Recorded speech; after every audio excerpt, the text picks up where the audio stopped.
अस्सलाम वालेकुम जी। F2 में आज का हमारा topic financial performance measurement. Last lecture में हमने performance indicators, critical success factors, ये दोनों चीज़ें डिस्कस की थी।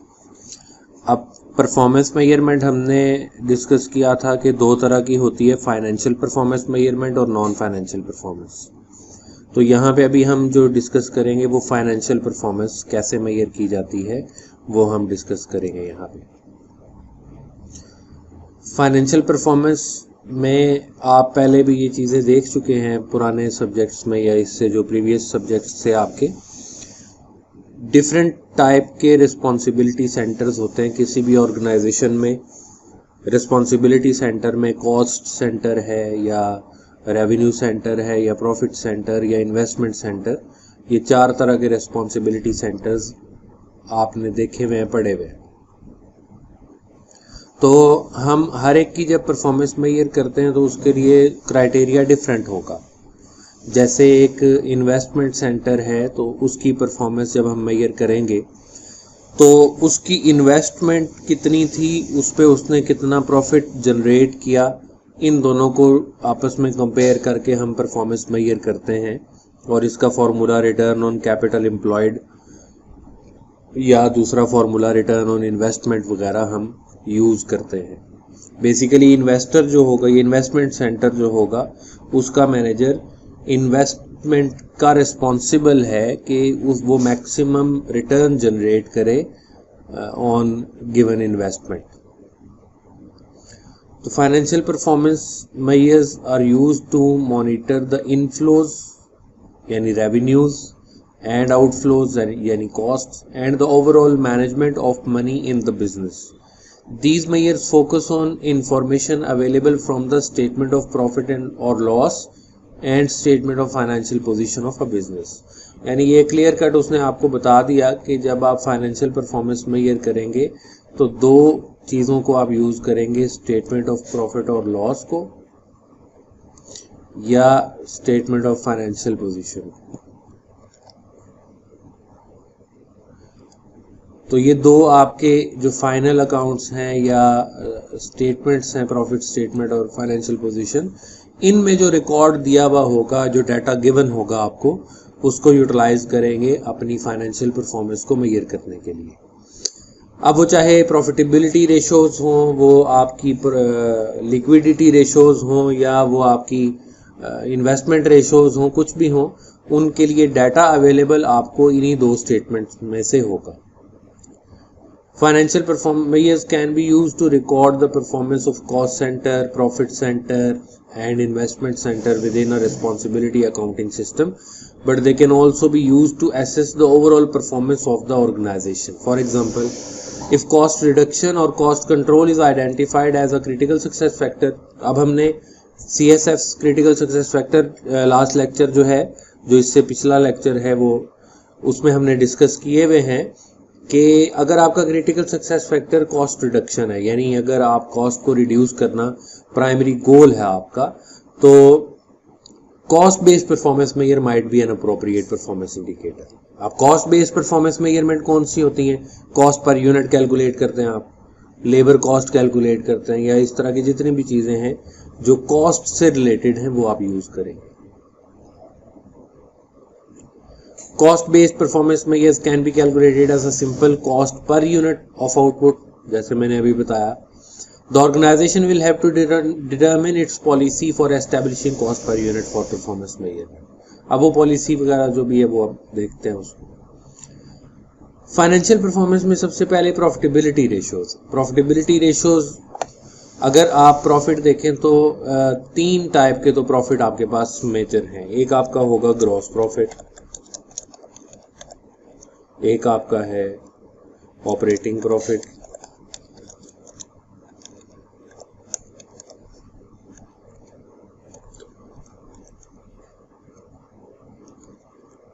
और तीसरा आपका नेट प्रॉफिट। अब ये जो ऑपरेटिंग प्रॉफिट है, इसका एक और नाम भी है profit before interest and tax, PBIT कहते हैं हम इसको, profit before interest and tax. तो ये 3 तरह के प्रॉफिट्स आपको याद होने चाहिए। अब प्रॉफिटेबिलिटी रेशियोज में the primary objective of a profit seeking company is to maximise profitability. 2 तरह की कंपनीज, 2 तरह की ऑर्गेनाइजेशंस हम जानते हैं, एक प्रॉफिट मेकिंग ऑर्गेनाइजेशन है, एक नॉट फॉर प्रॉफिट ऑर्गेनाइजेशन है। तो जो प्रॉफिट मेकिंग ऑर्गेनाइजेशन है उसका प्राइमरी ऑब्जेक्टिव ही मैक्सिमाइजेशन ऑफ प्रॉफिट है। So a business need to make a profit to be able to provide a return to its investors and to be able to grow its. अब जाहिर बात है कि अगर आपको प्रॉफिट नहीं होगा तो आपका सर्वाइवल मुश्किल है। तो आपके पास अगर बहुत सारे इन्वेस्टर्स हैं तो इन्वेस्टर्स को भी आपने प्रॉफिट में से शेयर देना है, वो तभी आप दे पाएंगे जब आपको प्रॉफिट होगा। अगर आपको प्रॉफिट हो ही नहीं रहा तो आप इन्वेस्टर को शेयर कहाँ से देंगे? जब इन्वेस्टर को शेयर नहीं मिलेगा तो अल्टीमेटली वो अपनी इन्वेस्टमेंट वापस लेना चाहेगा, तो आपका बिजनेस कोलैप्स भी कर सकता है, डिस्ट्रॉय भी हो सकता है।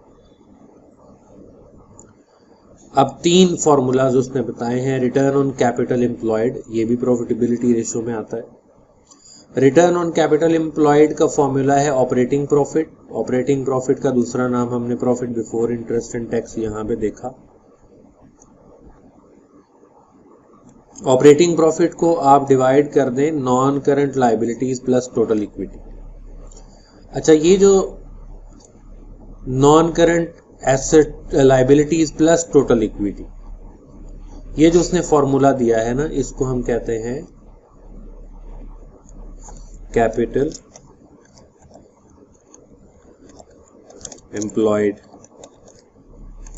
ये 2 तरीके से फाइंड होता है। उसमें एक फॉर्मूला उसने दे दिया हुआ है कि अगर आप नॉन करंट लायबिलिटी यानी जो आपके टोटल एसेट्स हैं,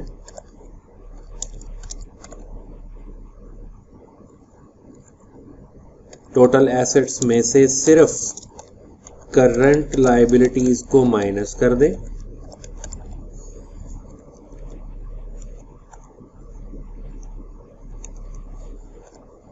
जो भी टोटल एसेट्स हैं non current asset plus current asset, उसका जो टोटल आए उसमें से करंट लायबिलिटीज को माइनस कर दें।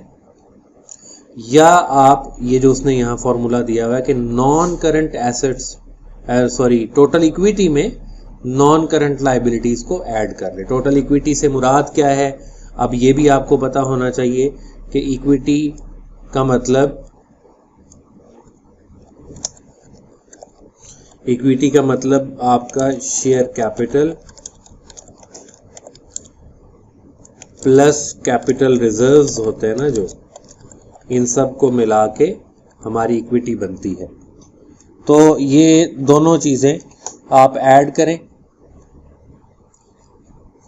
तो ये टोटल इक्विटी आ जाएगी। उस टोटल इक्विटी में नॉन करंट लायबिलिटीज को भी ऐड कर लें तो वो कैपिटल एम्प्लॉयड आ जाएगा। तो आप चाहे आप ये वाला फॉर्मूला यूज कर लें जो यहाँ पे लिखवाया है, या आप ये वाला फॉर्मूला यूज कर लें, दोनों ही ठीक है। सेकंड जो फॉर्मूला है रिटर्न ऑन सेल्स, ये रिटर्न का मतलब भी ऑपरेटिंग प्रॉफिट है। ऑन सेल्स का मतलब कि ऑपरेटिंग प्रॉफिट को सेल्स की वैल्यू पे डिवाइड कर दें और मल्टीप्लाइड बाय 100 कर दे। परसेंटेज का साइन उसने इसलिए बनाया कि मल्टीप्लाइड बाय 100 कर दे। और gross profit margin, gross profit divided by sales और divided by revenue multiplied by 100। तो ये 3 फॉर्मूलाज आपके जो हैं ये प्रॉफिटेबिलिटी रेशियोज के हैं। 3 तरह की प्रॉफिटेबिलिटी रेशियोज आपने फाइंड करनी है। मैंने यहाँ पे ऊपर लिखवाया था कि operating profit is equal to profit before interest and tax, उसको यहाँ नोट में वो लिख रहा है operating profit is profit before interest and tax after non production overhead have been charged. Charge का मतलब होता है सब्ट्रैक्टेड, यानी आप कहते हैं ना कि आपने एक्सपेंस इनकम स्टेटमेंट में चार्ज कर लिया, इसका मतलब है इनकम्स में से उसको माइनस कर दिया। तो ये टर्मिनोलॉजीज होती हैं जिनको समझना जरूरी होता है कि हैव बीन चार्ज्ड का क्या मतलब है, या इस तरह की और भी जो टर्म्स आती हैं टेक्निकल, तो ये क्वेश्चन को समझने में मदद देती हैं। अब एक एक रेशो को एक्सप्लेन कर रहा है कि return on capital employed basically investment centre की जो रिस्पॉन्सिबिलिटी है, इन्वेस्टमेंट सेंटर की परफॉर्मेंस है, उसको मेजर करने के लिए भी हम return on capital employed use करते हैं, या रिटर्न ऑन इन्वेस्टमेंट का फॉर्मूला आएगा वो भी यूज करते हैं।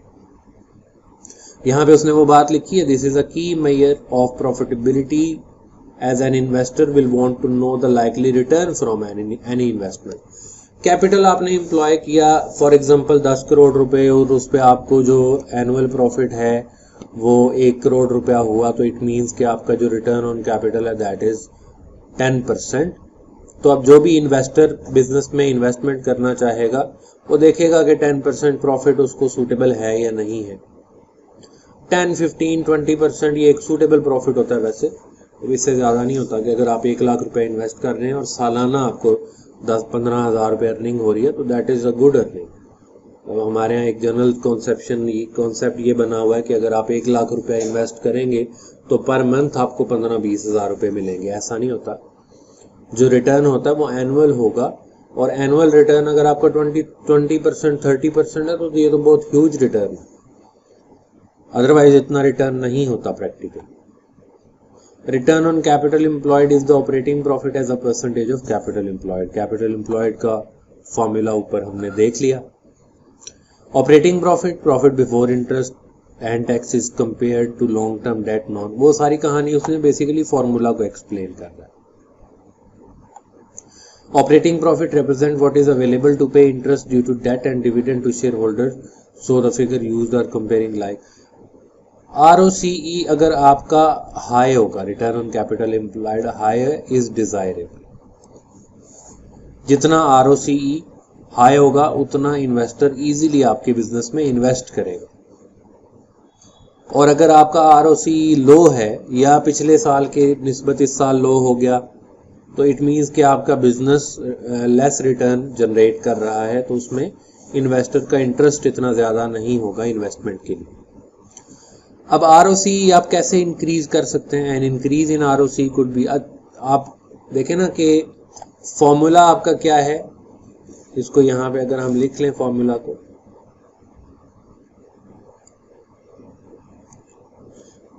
ROCE का फॉर्मूला है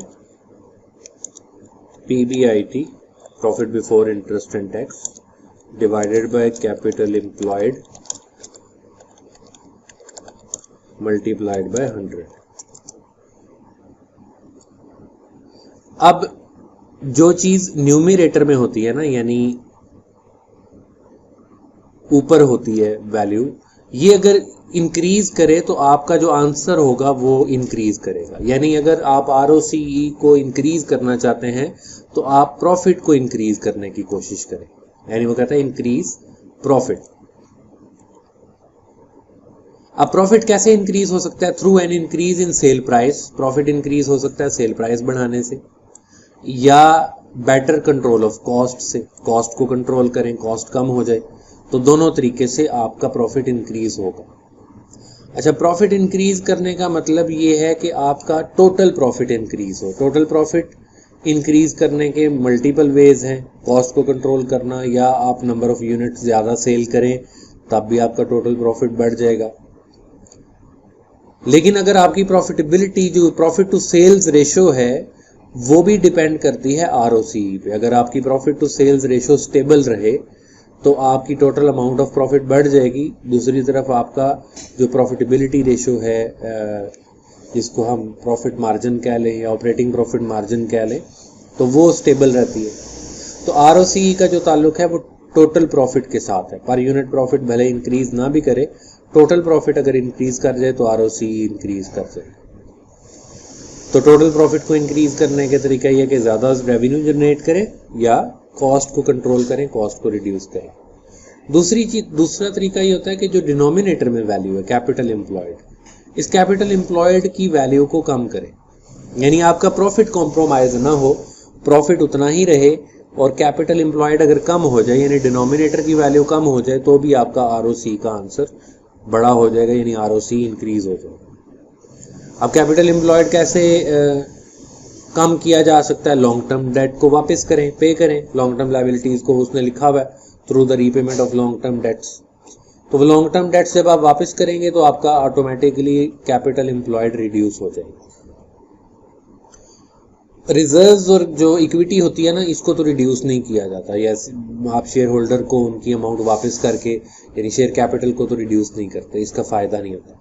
लेकिन जो लॉन्ग टर्म डेट है आपका, जो आपके लिए वैसे भी आप उस पर इंटरेस्ट पे कर रहे हैं, तो उसको अगर आप लॉन्ग टर्म डेट को रिटर्न कर देंगे तो वो एक बेनिफिशियल चीज़ है। तो लॉन्ग टर्म डेट आप वापस करें तो आपका कैपिटल एम्प्लॉयड रिड्यूस हो जाएगा, उससे भी आपका आरओसीई इंक्रीज होगा। फिर है return on sales, operating margin. इसका फॉर्मूला भी ऊपर हमने पढ़ा है, यहाँ दोबारा लिख देता हूँ। रिटर्न ऑन सेल्स का फॉर्मूला है profit before interest and tax divided by revenue यानी सेल्स मल्टीप्लाइड बाय 100। ये आपका सेल्स रिटर्न ऑन सेल्स का formula. This is operating profit as a percentage of revenue. A higher return is desirable. यहाँ पे भी definitely अगर आपका profit return on sales ज्यादा होगा तो कंपनी की परफॉर्मेंस अच्छी है। वो कैसे ज्यादा किया जा सकता है कि आप profit before interest and tax को इंक्रीज करें, यानी आपकी जो सेल्स वैल्यू है वो इंक्रीज कर, यानी सेल प्राइस आपकी इंक्रीज कर दे, और वॉल्यूम आर हाई और that cost are being kept with well under control. तो तीन तरीके हैं कि आइदर सेल प्राइसेस और वॉल्यूम आर हाई और cost are being kept well under control, यानी कॉस्ट को रिड्यूस करें या अपनी सेल प्राइस और वॉल्यूम को इंक्रीज करें। तो दोनों तरीके से आपका जो रिटर्न ऑन सेल्स है वो इंक्रीज करें।